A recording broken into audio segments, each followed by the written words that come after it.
Long ago, my girlfriend and I were sitting in her living room watching The Defenders on Netflix when, much to our surprise, her father called us into the other room.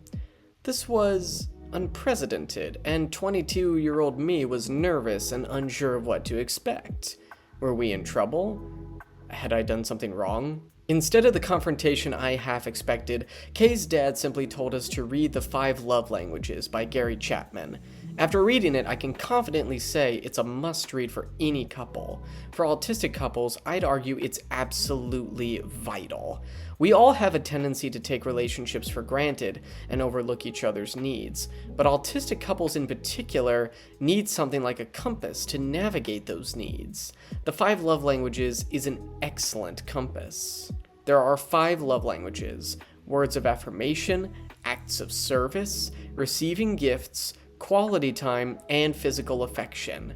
Everyone has a primary love language, and sometimes a secondary one. This is the Pancake King, Life and Marriage on the Spectrum, your source for insights on autism and marriage, and I'm your host, Forrest. And in this episode, we're diving into physical affection and how it relates to autistic people. After Kay and I finished the book, we took the love languages test at the end, and physical affection topped my list.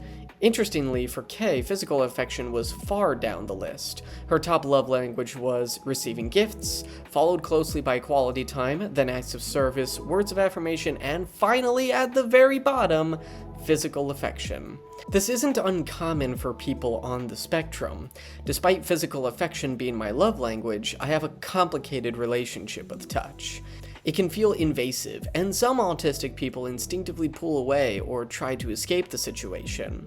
Growing up, I wasn't overly sensitive to touch, but there was always an underlying discomfort. In some situations, I feel claustrophobic, anxiously waiting for a hug or embrace to end.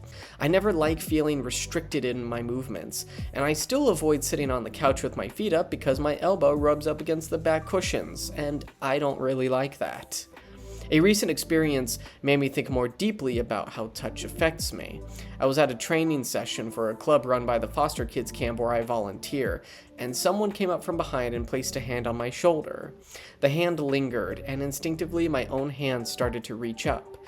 My head bowed slightly, and without turning to look at the person, I quietly and flatly said, "No, please don't touch me." I don't know if the person heard me, but they let go and moved on. I hold no negative feelings towards them. I knew their intentions were good. Still, it gave me new awareness of my boundaries and how much I actually dislike lingering touch. I remember the first time I offered my hand to Kay during church, shortly after hand-holding became a thing in our relationship. She looked at that hand, shook her head, and went back to paying attention to the sermon.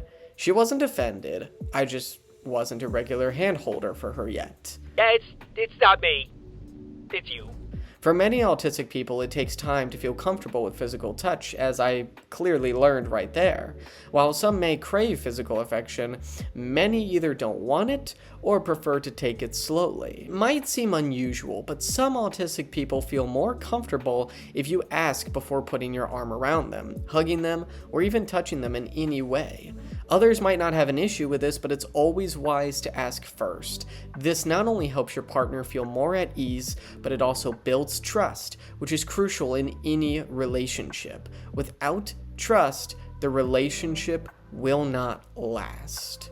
Sometimes your partner may be okay with certain forms of physical touch, but just not yet. It can be challenging to be patient. I know that all too well. But waiting always brings rewards, and your patience won't go unnoticed by your partner. Even someone like me has been surprised by the things my wife notices and thinks about. In the end, understanding and respecting each other's love languages, especially when physical affection is involved, can make all the difference in building a stronger, more trusting relationship. Thank you for watching and listening to The Pancake King, Life and Marriage on the Spectrum. I am Forrest, reminding you that in relationships, patience, communication, and respect go a long way. Be sure to check out my Substack if you haven't already at thepancakeking.substack.com and subscribe to my YouTube channel at The Pancake King Autism Podcast. See you guys next week.